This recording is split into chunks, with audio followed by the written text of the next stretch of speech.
House Bill 556, an act relating to branch budget bills. Representative Bentley.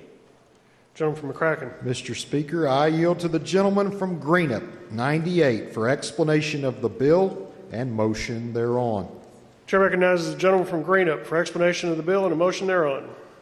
Mr. Speaker, I ask the clerk to report committee sub for House Bill 556. Clerk, please report. House Committee Substitute 1 to House Bill 556.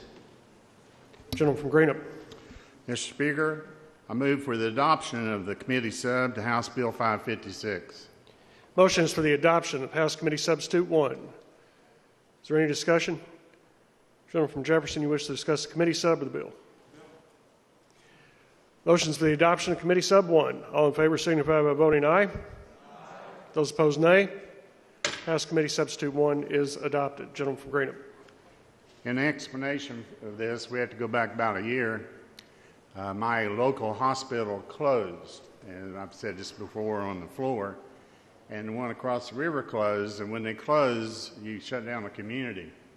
A doctor, I was looking at it today, is worth about $8 million to your community if you have one doctor in your community. So you know what it's like to lose 50 of them. You can figure that out. So in 2020, last year, we wrote House Bill 387, and I thank the Speaker because he co-sponsored with me. And this was a bill to provide funds for rural hospitals. And I'll explain it so the new representatives can understand. If you had a county of less than 50,000 people, you were considered rural. And then if you needed money to help with your people or the structure, or say you had a new medical device, say you had a new type of MRI, you could borrow against this fund. This fund is a trust fund which can take money from the state, it can take money from philanthropists or gifts. And when people, the rural hospitals apply to it, it is a trust fund that they will pay the money back with interest over 20 years.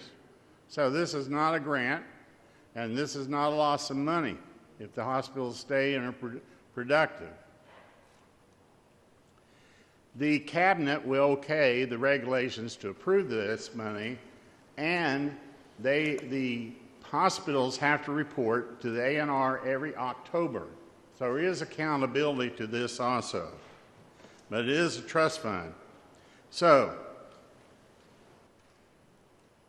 I think that's about all I wanted to say about it. But another thing about rural hospitals, we have over 100 hospitals in Kentucky. About 24 of them are in financial distress. So we need to help them out. And it's been a year since we approved this bill, and it's became law. It's in KRS 154, so it's time to fund it. So, Mr. Speaker, I move for passage of House Bill 556 as amended by the committee substitute